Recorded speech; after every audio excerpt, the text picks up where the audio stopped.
see right now, without LeBron, Lakers are struggling. Let me tell you about a team I hate, all right? I know the Dallas Cowboy fan is here, so I had to make sure he knew how much I hate this team. I'm ready. I've often said that the people who run baseball, they try very hard to ruin it. This is a presentation of Northeast Streaming Sports.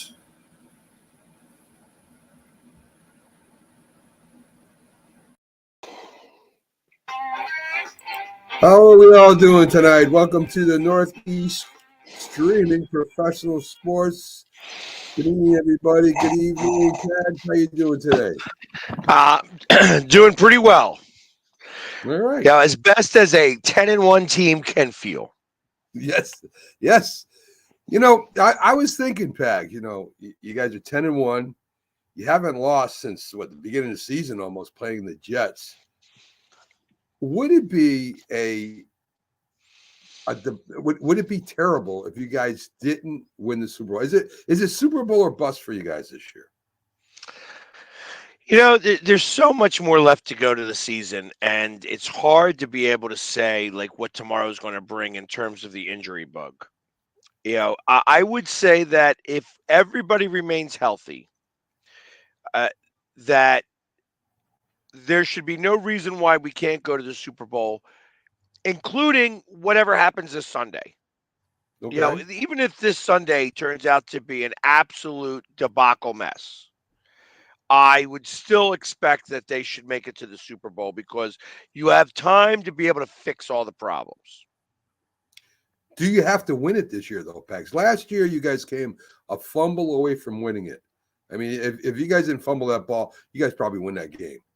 So is this? I mean, is that what it is this year? I mean, if you don't win the Super Bowl, I mean, how depressed will Philadelphia be?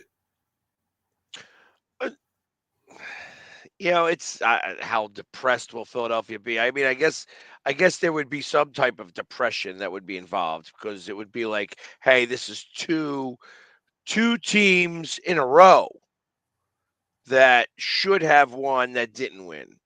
At least that would be the perception. I'm a take one step at a time type of guy. You know what I mean? I want to be involved in the mix. So if we don't win it, it's not the end all be all for me. Okay. All right. So, you know, I don't know that I'm the atypical fan in that regard. But do you think your team is better or worse than last year? I think it's different from last year. I think our team is much different than last year. I feel that this team thinks that it could do. It's in every game. I was listening to Chris Long today, you know, and you know he was expressing how it's like when you're on a team like that loses the Super Bowl, oh,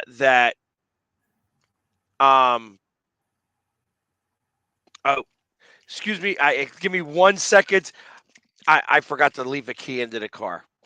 So give me 1 second. I'll be right back. Oh my God, I'm such a mess here. So all right, Pat. All right. Yeah, give me half a second. We will. We'll definitely give you half a second. So I don't know if it's because I blew Pag's mind with that question or not, because a lot of people are saying that last year's team was better than this year's team. Now, I know Jalen Hurts was a little bit better than last year. That I will definitely say. I don't know. We'll bring Pags back. We'll bring Pags back up here. Oh my God, I'm sorry. I'm such a mess sometimes. That's all right. That's all right. That's all right. But while you were gone, maybe the team isn't worse than last year. But Jalen Hurts last year was lights out. This year he's not as I don't want to say not as good because he wins at the end of the games, but he's not as sharp as he was last year as a quarterback. Is that fair? You know, it's hard to really say that because he's 10-1. You know what I mean? And in terms of the regular season, there has never been a quarterback, never, including Brady himself, who has won that many games in the regular season and only had that many losses in any stretch. So, I mean, that's a big deal. When you feel like you can't lose and you have the I don't know, I guess you just know that you can't, that you're not out of it. You're always in it. There is something to be said about his injury too, because it was nagging. That leg injury kind of made him throw in the pocket more than he normally would have. I think he would have rolled out a little bit more, and maybe it Right. would have, made it give the defense something else to think about. And I think we got to take that in consideration too. And one last question before we talk about the Bills game, which was one of the best games I've seen all season. A lot of teams, like say for instance the Patriots and some other teams that were really hot all year, and then they don't lose during the season, and it doesn't make them reestablish themselves. You know what I mean? It's like, well, we're not going to lose. We're not going. Sometimes it's better that you lose at least another game during the season before you push on to the playoffs, Bags. You know what? I agree with that. There's a that you can't go sniffing yourself, Right. and that's a big deal. And I feel like you have to also know that you have to put it into another gear. Like you absolutely have to make sure that you're in another gear. Like when I think of teams that won all those games, and then they get to the playoffs and then stink up the joint. Seattle, best record. Boston in I'm Seattle baseball. Boston Right. in hockey last year. You know, the Yankees typically, for the last 2 centuries, or not 2 centuries, two decades, Right. have kind of dealt the same way. They're like they do well, and then they just can't get it over the hump. The Yankees did it once, but that's beside the point. You know what I mean? You get what I'm talking about here. Right. Uh, Right. it's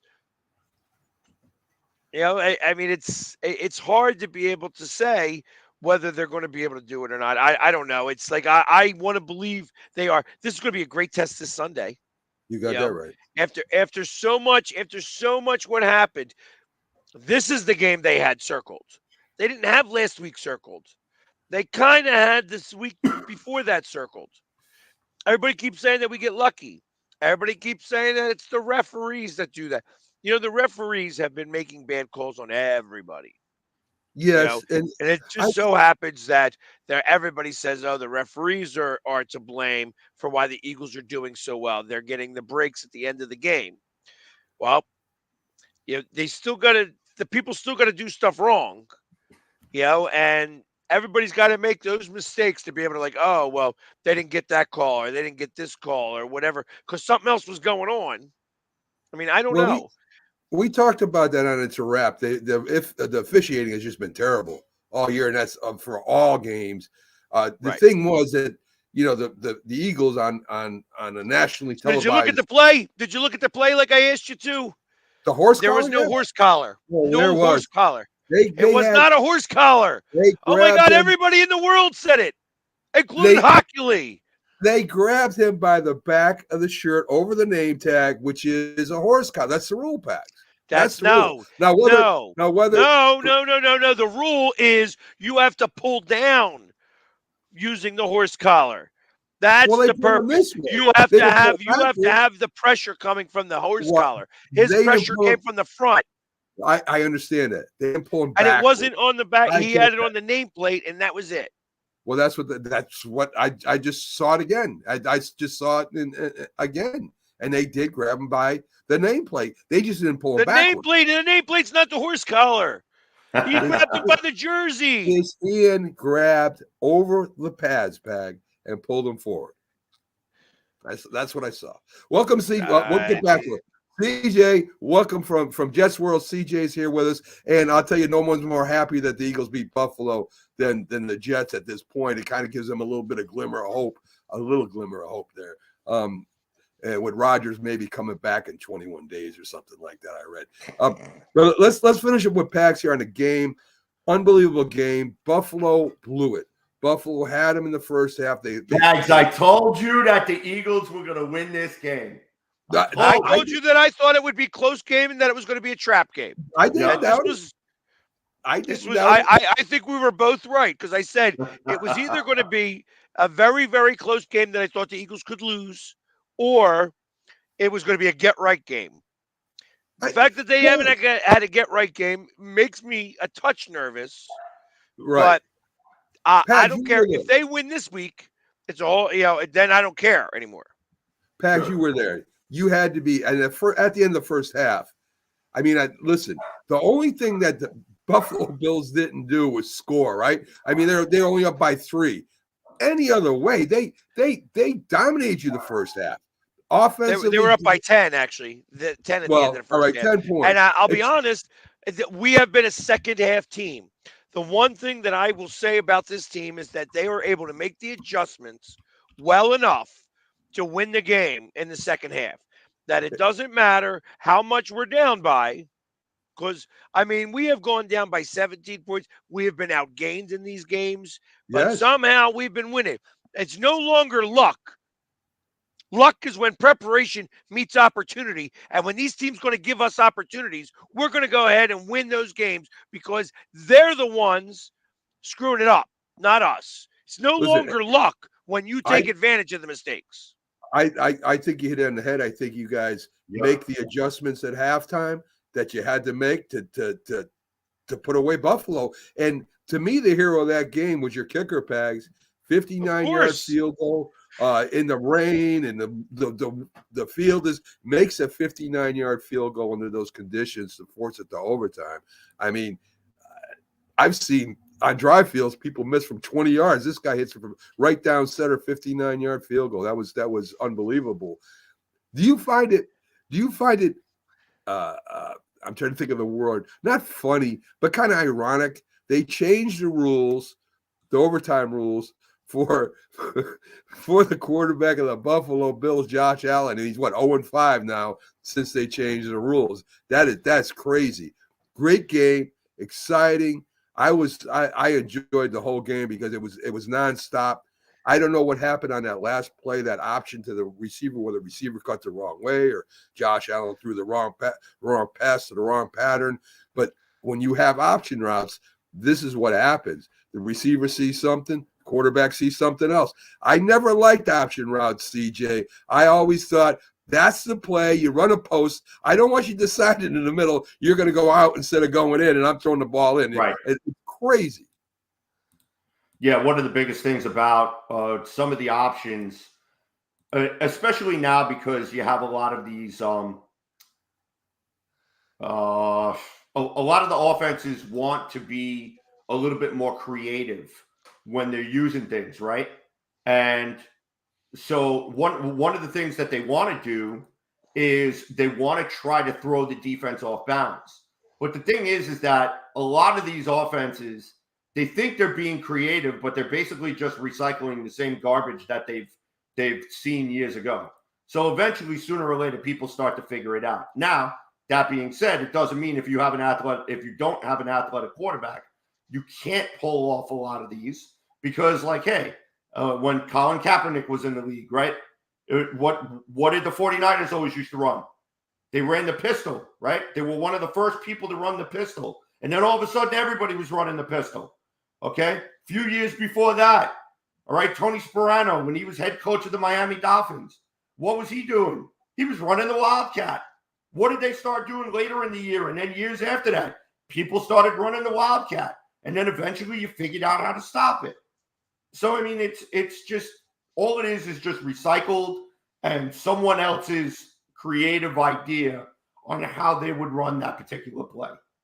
But don't you think, and this is for both of you, don't you think maybe there's too much options now? I mean, you're doing RPOs, you're having the receivers run option routes. I mean, the quarterback, to me, now I'm going to go back to pocket quarterbacks, right? Tom Brady, Drew Brees. I mean, they knew where the receivers were going before it was all on timing. Joe Montana, all on timing, and they all won. They all won those games. And I know everybody wants to have an athletic quarterback. I get it. It gives you that. Everybody wants a Jalen Hurts. Everybody wants a Josh Allen. But there's something to be said by a quarterback sitting back there and getting rid of that ball. Let's go with Tua, for instance. There's something about that passing game that's very hard to stop from a defense. Pags, I'll let you go first on this one. So as you're talking, the first thing that comes to my head is like, how come we don't see the I formation anymore? Don't see it anymore. Yup. You barely see.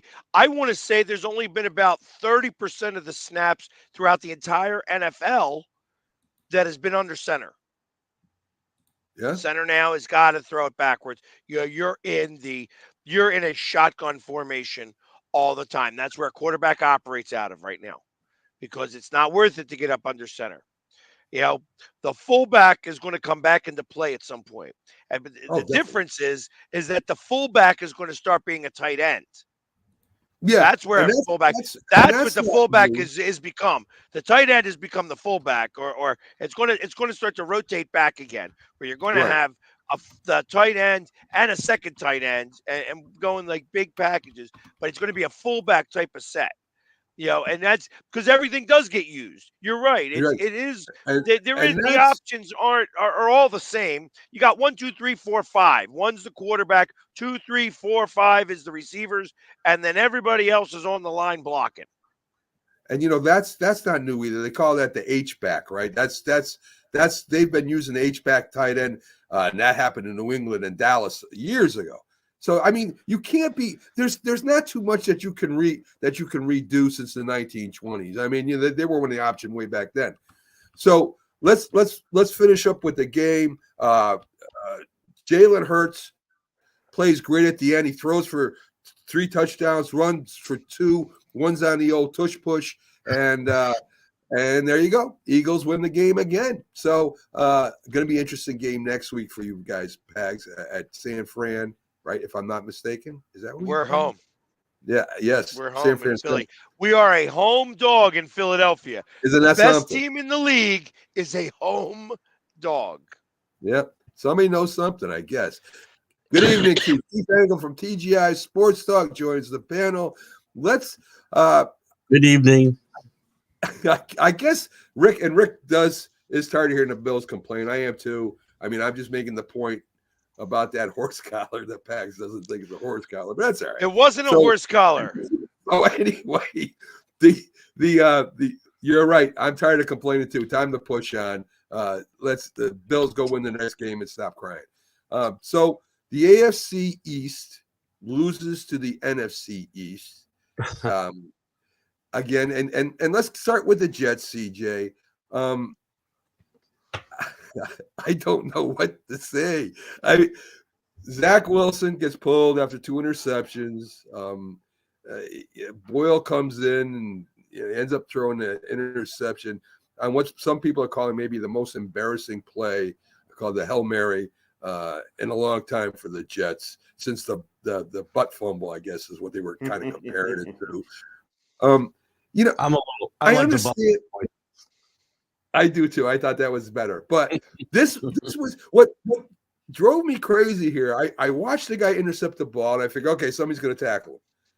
And then he starts running on the end zone, and nobody starts chasing him. I'm like, what are the Jets doing? The fast wide receiver guys are just letting him run away with the football. And of course, he puts a move on Boyle, which wasn't that hard to do. I think Keith could have made that move on the quarterback there. So what are your thoughts? I don't know. I would bet that Keith can't make that move. I would bet with you.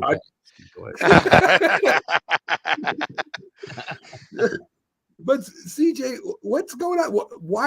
Why didn't they try to at least tackle a guy? Is what I'm thinking. Well, I don't think anybody could really answer that question because if you think about it, okay, I was thinking you're talking about Tim Boyle putting up a Hail Mary, which now will forever be known, called Black Friday's Fail Mary. Why? Because the ball was intercepted, and instead of somebody taking a knee or instead of somebody throwing a dive or whatever, here we are letting a Miami defender just completely skirt the field all the way through, and no one even made an attempt to tackle him until he was past the Jet side of the 40-yard line, which is just a complete joke. And by that point, nobody's running after him. Nobody's got a good enough angle to be able to tackle him. And I mean, Tim Boyle may as well have just sat down in the middle of the field and just waved to him as he drove by, as he ran by, because that was a joke too. And the thing is, now, again, I'm going to bring something up. Playing through the whistle, okay? It does not matter that this was the last play of the first half. It does not matter that you probably weren't going to reach the end zone. Something miraculous would have needed to happen or whatever for it to even get in the end zone. It does not mean that you stop playing. It's like as soon as the ball was caught, everybody just kind of, all right, let's go in the locker room. It's halftime. Play through the whistle. Because personally, that's a coaching problem. That sounds like a coaching problem to me.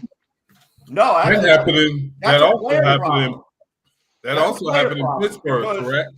Because the coaches are probably screaming at them, if you can't catch the ball, knock it down.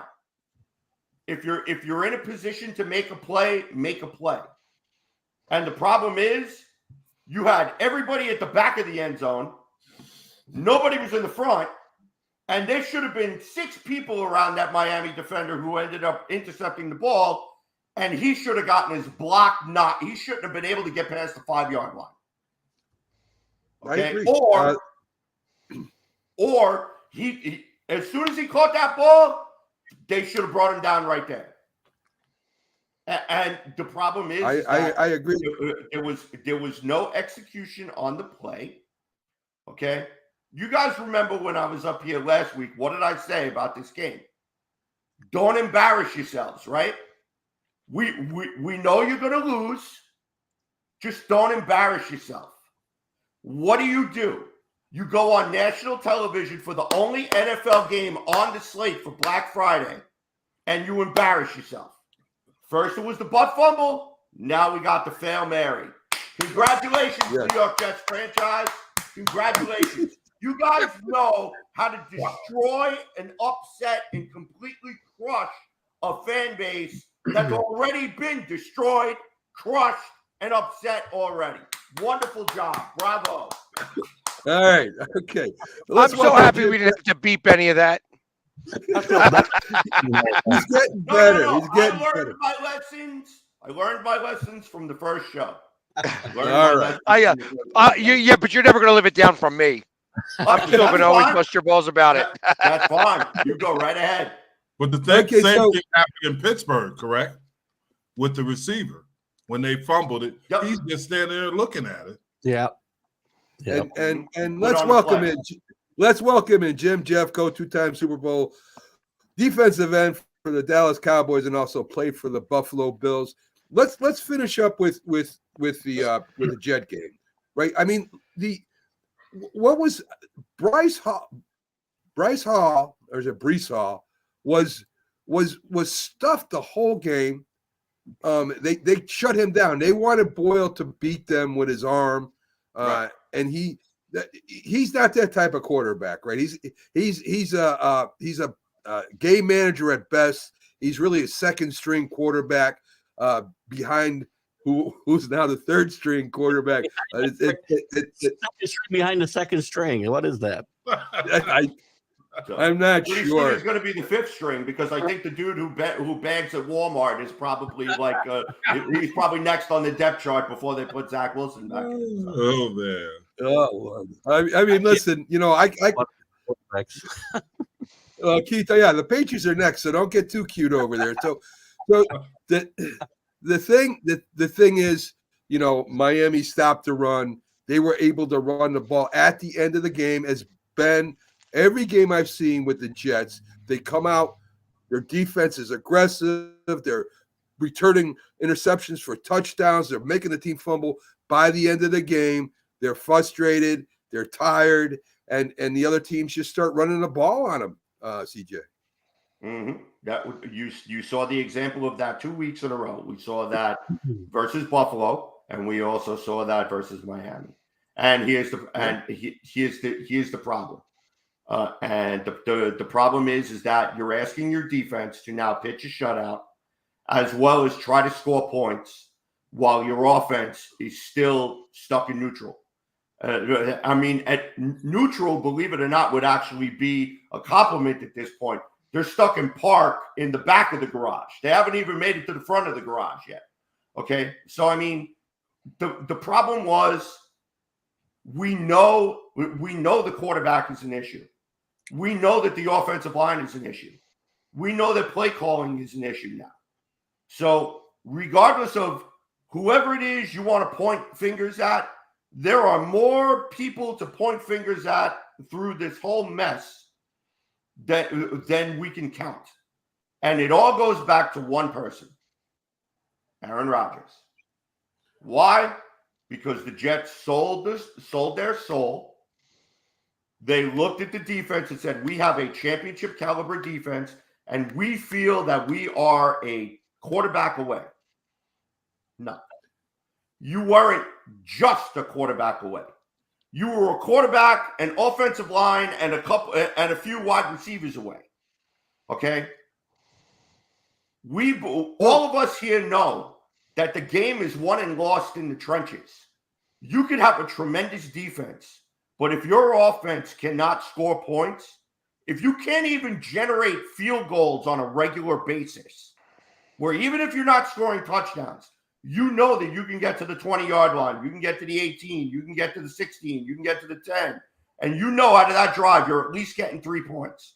You're at least chipping away. That would be something. Then you could get frustrated and say, you got to find a way to punch it in. You can't even get a field goal. Well, CJ, let me ask you. We discussed this on last Sunday show a little bit before the show started. The offensive coordinator is not doing his job. I don't want to hear that it was Zach. He was doing, for Aaron Rodgers and not Zach Wilson. Boyle played under this guy. Boyle was one of the quarterbacks at Green Bay. He knows the system, and still you're having problems moving the ball. So is Hackett? Are they stuck? Are the Jets stuck with Hackett because Aaron Rodgers is his guy? I mean, can they get rid of the offensive coordinator? Well, CJ said something really good, is that they got problems. Alan Lazard wasn't even active. Randall Cobb, is he still in New York? I mean, they got other issues. They got other issues right now. They only got one receiver. Their running game, Breece Hall, is hurt now. I mean, they don't have anything. And how are you supposed to win that way? Right. And on top of it, the biggest thing of all, offensive line. Your offensive line. Your offensive line can't stop a beach ball. Okay? You guys thought I was kidding last week when I said you would probably do better throwing a couple of rain barrels up there and a couple of traffic cones. All right, do you guys see what I'm talking about here? Because we talked about the starters, right? And then you have your backup. But when you have to go to the backup of the backup and there's nobody behind him, there's a reson why he's a backup. This is what happens when you pay quarterbacks $10 million a year, by the way. This is half the league is this way. Yeah, I agree, because I was just going to say, they don't have a great offensive line in Kansas City. They don't have a great offensive line in Cincinnati. They don't have a great offensive line in New England or in New York, the Giants don't have a great offensive line, but Kansas City still finds ways to win. When Burrows is there, they got probably the best quarterback in the NFL right now. Right. Thank you. So one of the things I'm not disagreeing. One of the things that the reason why Nathaniel Hackett was brought here and why they constructed this whole dream around Aaron Rodgers is because Rodgers can think on the fly. Rodgers can create. He is a quarterback savant. Okay? So regardless of whatever the defense is throwing at him, he can check down. He knows how to engineer. He knows how to point guys to what direction over here. When you have a guy who is the only person who could drive that car, regardless of who you put in front of him, and get the ball out, and you try to put somebody in that same spot, you're going to look like the Jets' offense is the way it is. And the problem is, falls on Salah too, Robert Salah. Right. I think he's very good. Here's the thing about Robert Saleh. He is also being told what he can and cannot do from Joe Douglas, who's trying to also make Aaron Rodgers happy. Because I feel like that Robert Saleh would have benched Zach Wilson after the Giant game. And he probably would have benched him. He probably wouldn't have been on an extremely short leash in that Chargers game. Okay? So regardless of whatever it is that he's being told, it's almost as if that Saleh's being limited to what he could do and what he can't do. But it also boils down to you did not get enough help on the offensive line. You did not spend enough money to fortify that offensive line. You hitched your wagon to a 33 and 34-year-old offensive lineman that's always hurt. Okay, Mekhi Becton, who's coming off 2 major injuries.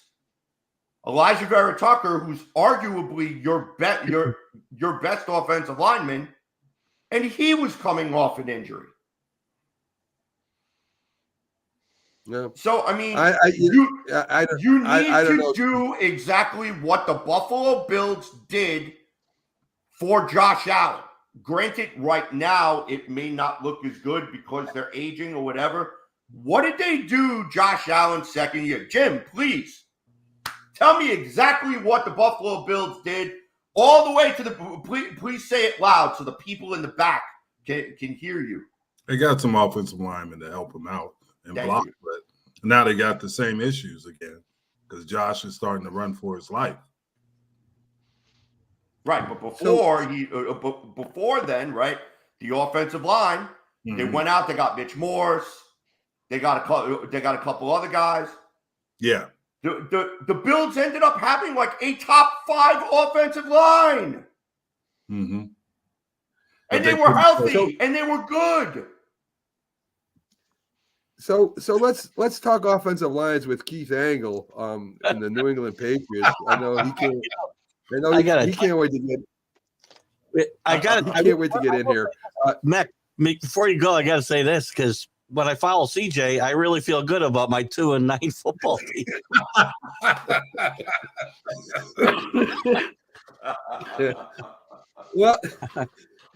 Well, let's talk a little bit about a quarterback that's lost his confidence. A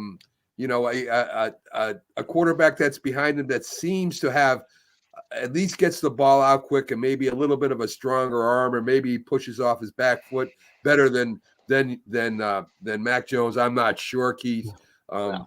Last thing I heard was both Zappy and Cunningham are both getting an even amount of snaps.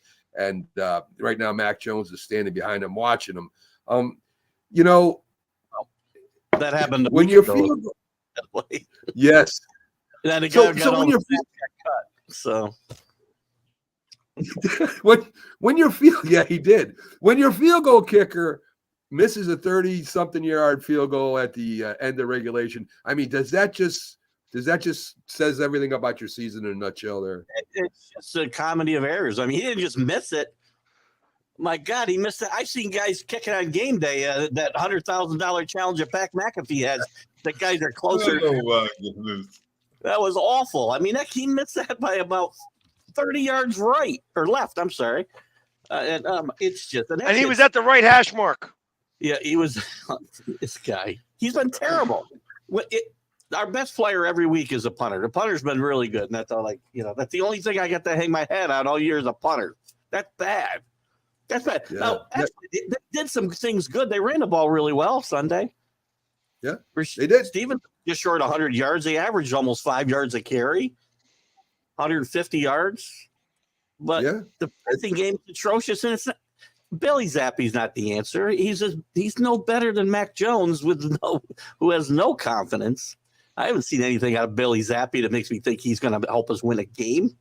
Show me Malik Cunningham. At least I'll have something to look forward to. That ought to be interesting. I don't know if we're not going to get any wins out of it probably, but at least it'll be interesting. Again, we're setting up to get a new quarterback. You can draft a quarterback. I'm going to have to. I mean, but you're going to have the same problem that the Jets are having, like Carolina. You better get them somebody to block for them. You got to get guys to block. And again, we don't have a $50 million quarterback, so that's not the problem. Spend some money along the offensive line and take care of your new rookie quarterback next year. Again, and the defense played pretty well. Again, I know the Giants are an offensive powerhouse, but the defense week after week with some major guys missing, they go out and play hurt, and there's nothing to show for it at the end of the day. Except the 35. You guys ended up sacking the Vito Express 6 times there. And the delusional Giant fans think this guy is going to be starting next year, that he's that good. Talk about, the Patriot fans at least and the Jet fans at least know what, where their team is at. The Giant fans are saying that's their starting quarterback in 2024 because I don't know why, but, maybe it's because he's Italian. I don't know what the hell. What? Wait, I'll tell you why. Give me a second. Because he lives in his mom's basement still. That's why, probably. All right. The reason why they are so enamored with Tommy DeVito right now is because if you go and take a look at last year, where the Jets had Mike White, right? Mike White came in, everybody was like, oh, who's this guy? And all of a sudden, Mike White, he's throwing for 500-something yards, and now all of a sudden he's got his jersey in the Hall of Fame. Once. Okay. That's what everything, that right there encapsulates New York sports in a nutshell. You got some bum who comes off the bench, who nobody knew his name till 10 minutes ago, who all of a sudden does something, and now we're ready to anoint him the holy water, give him the parade down the Canyon of Heroes, that he's going to be the savior of the franchise. And then you learn there's a reason why he was a bum on the bench. But CJ, he won 2 games in a row. He's no joke. Sure. Let's go. And I wish he did throw for 500 yards. He didn't even come close to that yet. He's close to that for 4 games. But the thing is to me, and I don't know about, and I know Jim would agree with me here at least because he played. I don't want my quarterback, who's supposed to be the leader of my team, living with his mom, not doing his own laundry, not cooking his own meals. That's not a leader to me. I can't respect that. I can't respect that. If you can't he's good at delegation. We live in today, unfortunately. He's good at delegating. He's good at delegating all those tasks to somebody else. I'm impressed. That's a good leader to me. He doesn't even pay rent. He doesn't even pay rent. He just comes home. I think the leader there is his mom. I think that's who the leader is over there. But I listen. That's not somebody that I wouldn't even respect that guy. And he's on there bragging about it. So I mean, Keith, who do you got the Chargers next? What are you guys going to do to? You guys got a defense. Chargers can't win a ball game. They got a pretty good receiving, a pretty good defense, and for some reason they can't win. Is this the game that you guys come up and snatch victory out of the loss. How can I say that after last week's fiasco? I mean, yes, I've got to figure out a way I can my team can win. You got to run the football. Don't turn it over. You got to. Your passing game has got to average more than 5 yards an attempt, and you got to get off the field. I'm sorry, you got to continue drives on third downs and do something smart for a change, because the punter can't be your star. And again, maybe this come down to a battle of coaching wits, which I still think Bill Belichick can outcoach Staley if he can't outcoach anybody else. Again, I'm trying to remain positive. And again, my friends would like. You know what? You lost the last 3 games by a total of 10 points. All 3 games were 1-score games. You've lost 6 games this entire season by 1-score games. So, I mean, you think about it the other way, the Eagles are like 7-0, maybe even more in 1-score games. Yeah, probably 7-1.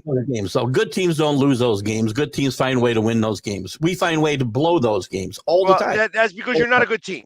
And it's more than just a quarterback. That's, again. The defense is playing pretty well. I mean, listen, once you got into November, you got 20, 10, and 10. So listen, you've given up 40 points and you ain't won a game. 40 points in 3 games. That's 13 points a game. And you guys aren't scoring that much. You can't win without a quarterback, as CJ has elaborated on to no end here, for sure. Let me ask you this question, Keith. Scarnecchia was the offensive line coach, right? Dante Scarnecchia, yep. When he retired last year, does that really hurt you that bad? Because it's been a couple of years since he's been gone, Jim, actually. And he went into the Ring of Honor this year, too. Mm-hmm. He left one time before, and the same thing happened. Mm-hmm. He was gone for a 2-year hiatus, and when they came back, he fixed the offensive line. They actually went out and took his recommendation. Adrian Klein, who's the offensive line coach now, he's missed a couple of games with some health issues, I think. But he was Dante's guy. He played offensive line for the Patriots and under Dante. And he's been recommending him to this team for a few years now. Yeah. And it has not improved. Again, it's the talent level more than the coaching, I think, right now. Yes, if Dante Scarnecchia wasn't, 80 years old and could come back and coach today, we'd be better. But that's not happening. Mm-hmm. And he's I'm glad you brought up his name, Jim, because he's a very underrated key to the Patriots' success over that 20-year period. I'll tell you right now. For sure. I would agree. Yeah, don't worry, you guys will draft Caleb Williams, and he'll be like Bryce Young right now. No, don't give me. That's what I hear. That's what I hear, Keith. That's what I hear in his mock drafts. And, first of all, I don't want to lose enough to get him. But go ahead, Jim. And you can always get your fingernails painted like Caleb Williams. You'll see me on Sunday mornings with my fingernails painted. I remember when Keith knew it when Mac Jones. He said, "Do not draft Mac Jones. Do not draft." He said it before they did it. And then when they drafted him, he said, "Well, I love Mac Jones." And what else do you want to say? I mean, you're my quarterback then. But you also said you love Zappy. I never. That was Jack. Right? I'm sorry, Mac. You're talking about, yes. Listen. I think Zappy is better than Mac Jones right now. I don't know what to say. I mean, I think he is. Pags is better than Mac Jones right now since they jumped on me earlier. I've done Pags is better than Mac. Yes. Well, but you know what happens with these young quarterbacks. He won't say he isn't. With these young quarterbacks, you destroy their confidence, and that is. I agree. This is the worst thing about this whole thing. This coaching staff, and I'm sorry, it stops with the head guy because he's the one who made the mess last year. They destroyed Mac Jones' confidence last year, and he's not been able to get it back. I mean, when things go bad, he's a good quarterback when things are going well. He's horrendous when things are going bad. He looks like somebody stole his milk money. That's what happened at recess. That's what it looks like. He looks a lot of times he looks like, and this reference will date me, but he looks like Tony Eason looked in the Super Bowl against the Bears. Like a deer caught in the headlights. Sometimes he looks scared to death back there. Yeah. I agree. Jim, let's get to Buffalo real quick. Is Josh Allen the reason why the Buffalo Bills are losing right now? I mean, I know that's why they win, but is that the reason they're losing right now? Well, I think he has 13 interceptions, and he isn't having his best year. But everybody knows that their window is closing. I think McDermott made some critical mistakes in that game, and there are not. And they talk about Joe Brady's not the answer for offense. Josh Allen has to play better and has to play more consistent. And his receiver, Gabe Davis, is not helping him, and the other receivers are not really, other than Diggs. And sometimes Diggs goes off the reservation too. But, that's the thing. And I think that's what's happening to him. He's throwing a lot of picks this year, a lot of picks in crucial situations, the red zone. Jim, we were discussing before you came on this new. I mean, I know Kansas City does it with Kelsey and that the option routes. All right, you're running an RPO, and now you have a receiver deciding in mid route that he's going to cut outside instead of inside, and the quarterback sees the coverage and says, "Well, he should go inside because that's where the most of the room is." Should they stop? Should some teams that can't do it, like Buffalo showing they can't, stop running option routes and just go back to the basic running those routes? I know where you're going to be. I'll put the ball on you before you make your cut. Bang. Well, you got to get that corrected in the during the week. You can't do it obviously in the game, but you got to get it corrected during the week because everybody's running those option routes. They're seeing what their coverage is and attack. The thing that Philadelphia did, they adjusted to the coverage of Buffalo. Yeah. And Devontae Smith killed them on that. When they saw they were in that too deep, he just sat there right in the hole and made a lot of plays. They adjusted, and that's what an option route is supposed to do. The receivers got to be smart enough to see it and understand what his responsibility is. And as bad as we say they are, by the way, they're one busted out for winning that game Sunday, right? So. Oh yeah. I mean, listen, I was talking to Pags. That was one of the most exciting games of the year. By either one of the teams could have won that. Yeah, it was. It was a good game, but it doesn't help them in the playoffs, or it doesn't help them at all in the AFC East. It doesn't help them anywhere. No. It's like, hey, it was a great game, but it's always that but. I agree. No Real such quick thing as on a moral Dallas. Victory. That's right. They're not, especially not at this time of the year. Jim, they put Jimmy Johnson in the Hall of the Ring of Honor. Dallas. I know eventually you'll get there too. I imagine you talk to Jerry Jones and you talk to Jimmy Johnson every now and then. You've got to be happy for him, right? I'm really happy for him because he deserved to be in there. For what he did was really impressive. I mean, he took a team and built it back, and he did it quick. I mean, what can you say about him?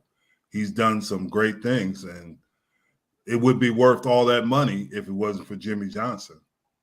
And that's the honest truth. I mean, it's worth billions because of him, because Jerry brought the team for $280 million. Look at it now. So, yeah.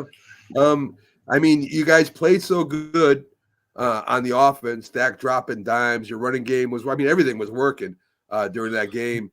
Jack Del Rio gets fired. You guys played so well. And I know you personally know Jack Del Rio. I played with Jack. But here's the thing that I'm looking at is they are playing well.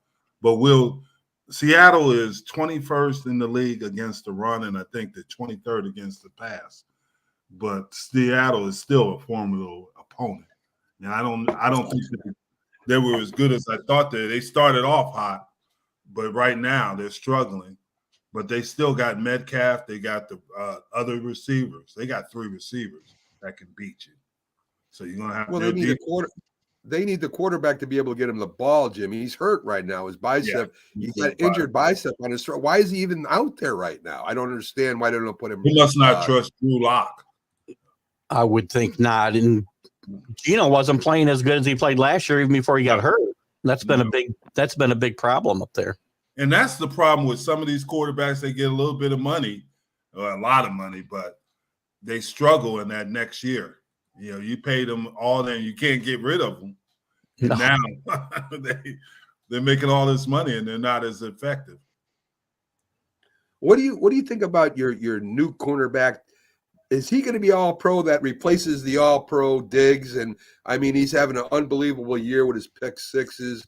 He could get another one. Who knows? He may break the record. I think he already broke. Yeah, I like him a lot. But here's the thing: is what's the majority of quarterbacks in the NFL? They're right-handed. He plays the majority of the time on the left side of the defense. And if you notice that, he very rarely goes over to the right because Gilmore is over there. And to me, that's a more difficult position to play, is on the quarterback's throwing hand. And that's why I looked at. I like him a lot. And don't get me wrong, he is going to be a good player. But it's going to be interesting when they play Miami in a couple weeks on New Year's or Christmas Eve. I'm going to see how, because this is a left-handed quarterback, and they'll attack him more over there because that's where Tua is going to throw it, and that's what I'm in. I think they've done some good things, but the end of the season is going to tell you where they're at. Oh, there's no doubt. You got Philly coming into Dallas up here pretty soon, right? Okay. You got to go, Pags? Yeah, I got to roll. Yeah. All right, we'll see you. Watch right, guys, Pags and have a good one. NSCE show right after this. Have a good one, Pags. All right. See you, Pags. But that's the thing is that they play Seattle, then the Eagles come, then they play Buffalo in Buffalo, Miami in Miami. Then they come back and play Detroit, which is interesting. Detroit has went from the everybody's sweetheart to they're struggling in some situations now, and then they play Washington to end the season. Well, I stretch. That's not easy. No, it isn't. No, I don't think Seattle's gonna be a problem.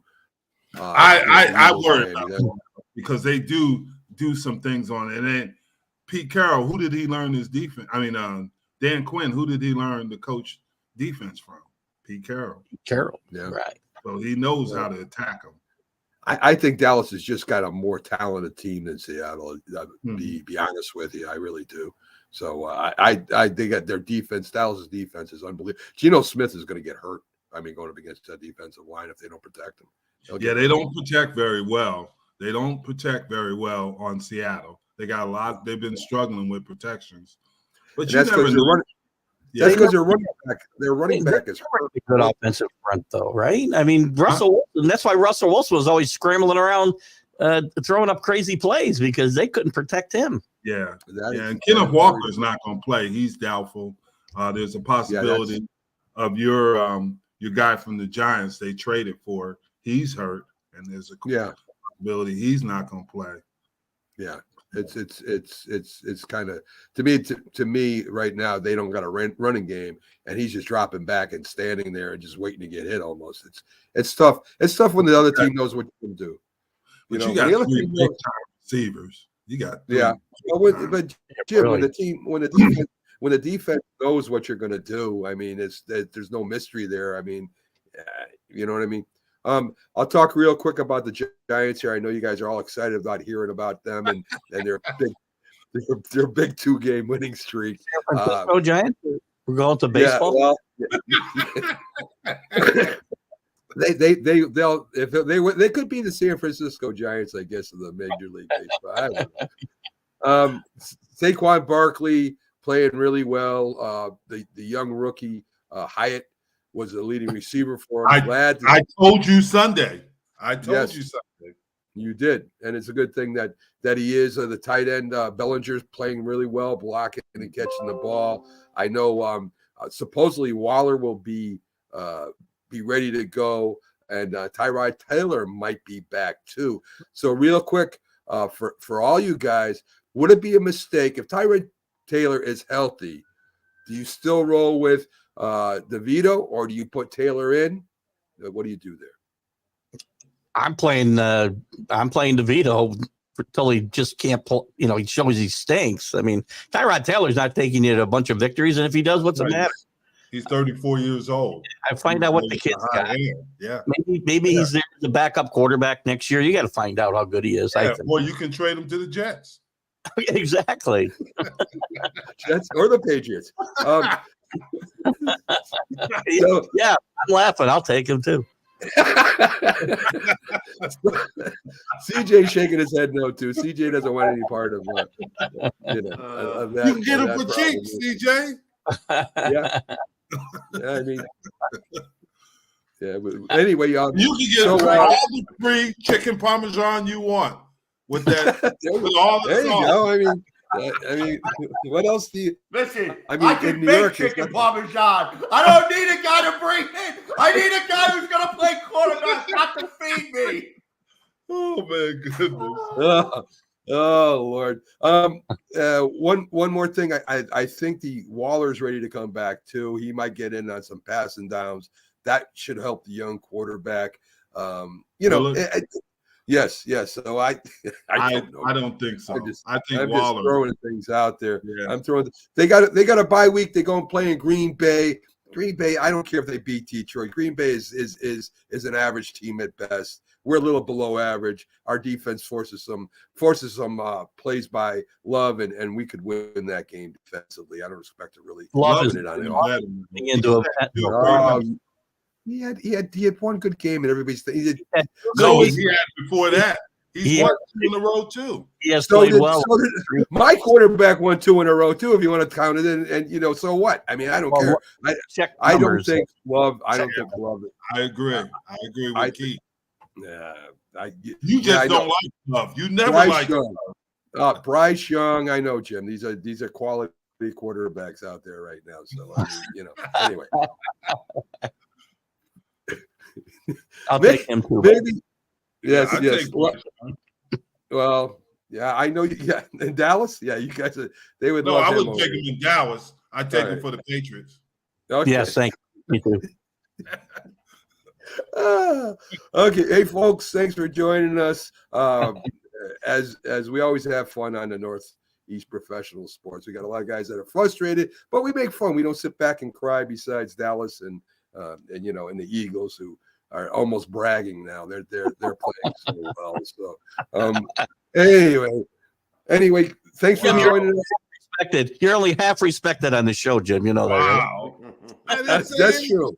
Buffalo side, well respected. I grew up on the East Coast. I feel bad for you guys. Well, it's not any fun. Here he goes. Here he's being sarcastic again. I didn't pick him. Anyway, folks, we got to get out of here. Be sure to check out NFC East shows right after us. After that comes Robert Butler with Sports Scope.